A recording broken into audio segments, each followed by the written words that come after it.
Hello again, I'm Bob Colton. We're continuing our conversations in Charlotte Public Schools. Probably the busiest guy in the school district. Mark, the Associate Superintendent, everybody knows you, and you have been working 24/7 and through the holidays and into January with a million different things. Tell us a little bit about what's going on. First of all, let's start with the buildings. We've had storms and thaws and freezes, and you're the guy who runs all the facilities in the school district. So what's happening? Well, first of all, Bob, I have a great staff that I work with as well in terms of maintenance and custodial staff, and they assist me greatly and really take pride in what they do, creating the conditions for student success and teachers for the teaching and learning environment. But to answer your question, the past 4 weeks have been a challenge. We've had, as you know, considerable snowfall, cold, the ice storm, which resulted in the power outages, and all of those things have had a direct impact not only on people individually in their own lives, but of course the school district, and we've had to manage and work through a lot of things that impacted.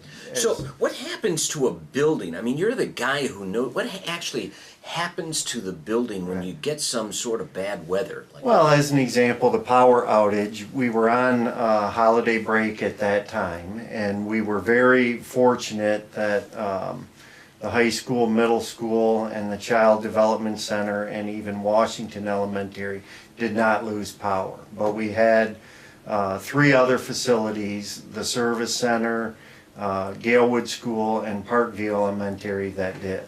And your whole mindset kicks into a different function when that happens, because then you go in to try to protect the building systems, meaning the boilers, the pumps, anything that's related to the electrical system goes down, and those are the main pieces. So what happens to a building is, pipes can freeze, boilers can seize up, pumps can seize up, unit ventilators aren't going to work correctly, so then we really have to go in and analyze, okay, how are we going to bring things back on when when power does come back on. Yeah, now did you have to get generators, or did you have some sort of system to keep the buildings functional in some way?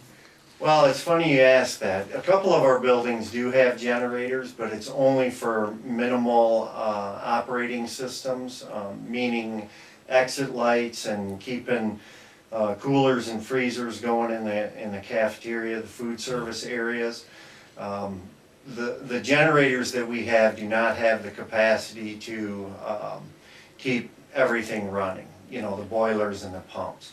But to answer your question, we have had those conversations since then, and looking at least having the availability to bring in generators to give us a safeguard if need be. But we also feel like we can identify some of our smaller buildings to, at a minimum, tie in some of those mission critical systems, meaning the boilers and the pumps, to keep the building operational to that extent. So the storm happens, and the building still goes on minimal operation, just tries to continue to not allow the functions to seize up that would operate it. But there was some damage too, and that cost money. Oh yeah. At Parkview we had a few things. That was the building that was down the longest, 5 full days, almost 6. And we got that back on. We were pretty fortunate. The boiler temperature, the water in there was about 32 degrees, and as you know, that freezes, and that's across the entire building. So any exterior walls where the pipes were running had us pretty nervous about if there was anything seized up. So Terry Braden and myself on Christmas Eve.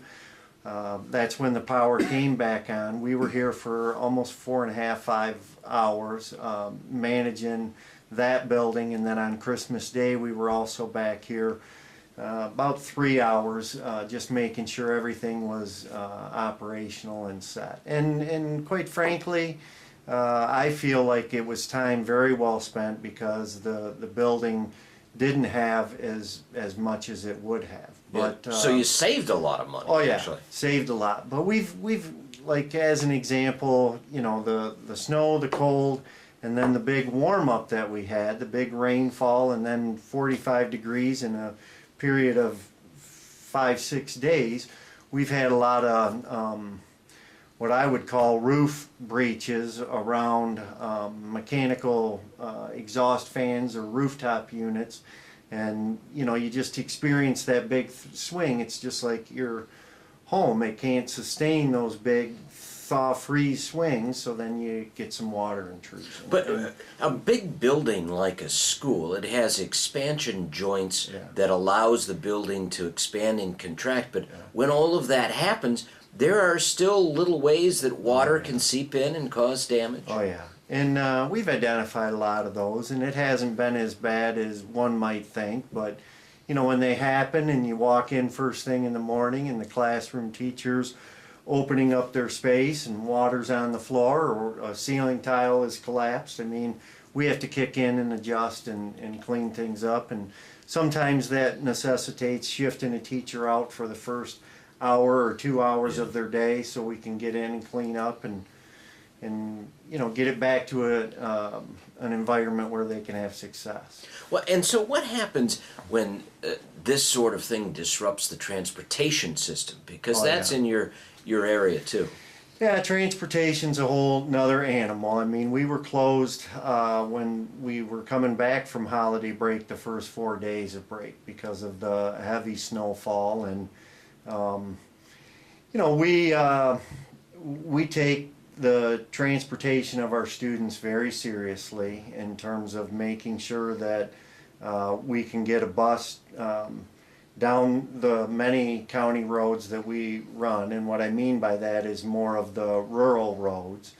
And plus you couple the snow with the cold temperatures and the wind chill that we experienced. It's something that nobody wants a child standing out in that weather or temperature longer than a few minutes. And you know, when the snow and the road conditions impact how the buses travel, the timing of all that kind of, you know, gets upset a little bit. And so yeah, it plays a big role, and it's important that it's always focused back on the safety of the bus driver being able to travel and the kid being, or the students being out at the stop. So you put a lot of time and effort into safety and planning, but you can't plan for something of this kind of magnitude. I mean, you can say, gee, what would happen if in the worst case scenario, but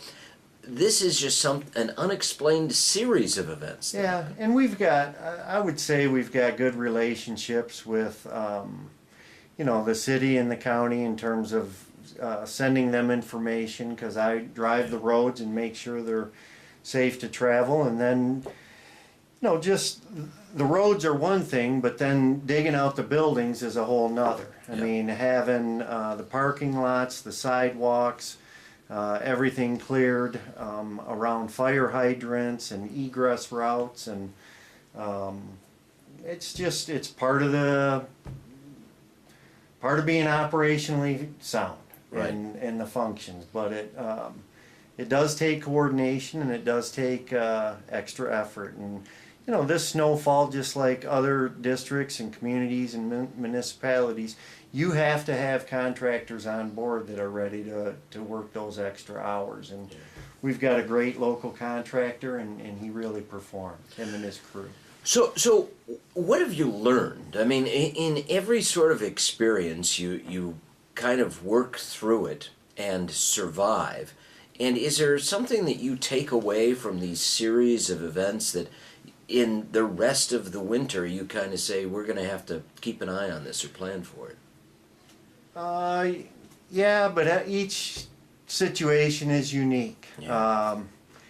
You know, they're all pretty stressful. It doesn't only impact, you know, things that are going on individually and at homes and families and what have you, but when it's time to reopen and time to get the kids back here, we want to make sure it's done right and safe. And each scenario takes on its own life at times. You know, the ice storm is an example.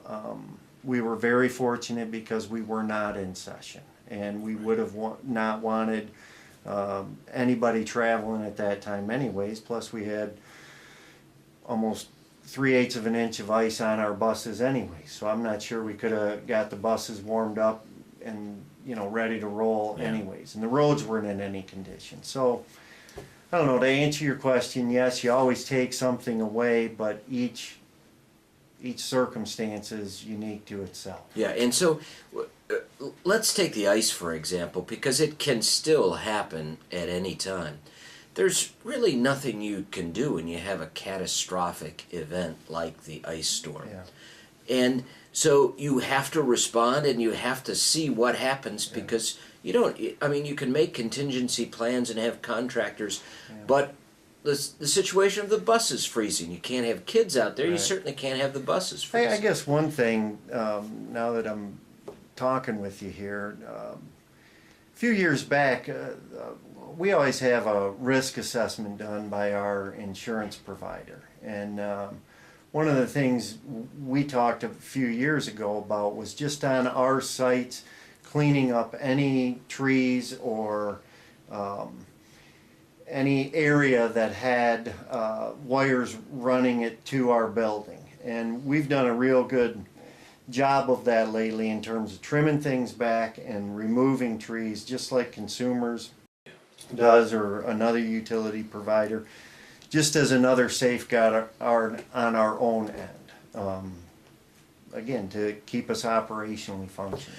But I know from experience that the Consumers people had a very aggressive tree trimming program, trimmed it back, and really it saved them a lot of circumstance during some of these. But still, there are things that you have to respond to. Is there any long-term damage that had occurred based on the past events this winter? Is there anything that you really... Not that I'm aware of right now. Yeah. I mean, when spring hits and we really thaw down and the buildings readjust to the different warmer climate, we may have some you know, water infiltration breaches, especially when we get some heavy rains, but we'll just adjust and make the changes that are necessary. How do you monitor all this? I mean, I've got to believe someone at home watching this is, how do you keep track of all of these things? It's just part of the job, Bob. I mean, I've been doing it for a long time, and you know, you get to know your facilities, and I guess I'm pretty fortunate. I do know all the facilities very well and been through all the changes, and I think a lot of it comes with experience. Do you think that all of the improvements to buildings that the Charlotte Public Schools have made maybe even prevented a lot of other problems? Because you've had some major upgrades in a lot of different places. Absolutely. Couldn't agree more. A lot of the improvements in terms of the infrastructure, the shell of the facilities, it's outstanding right now. So yeah, it's probably mitigated a lot of potential damages or circumstances related to the weather. Yeah. Sure. And so for parents at home, what do you tell them when they're in the middle of experiencing all of these things? You've got to focus on getting the operations, but the top priority is to make sure those kids are safe. Well, I think our parents know. Yeah. I really do. And, you know, parents always have the ability to hold their kids back a day if they don't feel like the conditions are safe. And I think a lot of our parents do, but you know, this example of the 4 days that we were out, nobody liked that, but we couldn't have had people here the first 2 days anyways, because we were busy digging out. And even Wednesday of that week, we were fine tuning things. So really, the Thursday condition were the roads, and we transport a bunch of kids on the back roads. So it came down to safety, and that's okay. Yeah, and you know, some of those back roads really are a problem because kids are in a lot of different places, and it's just the buses moving on some of those drifting roads. That's always a concern, Oh yeah, isn't it? absolutely. Some of the drifts out in the country are 4 to 5 feet and bigger, and you approach some of the intersections out in the country, and if the plow hasn't gone both ways through the intersection, a bus can't make that turn, let alone some of the vehicles.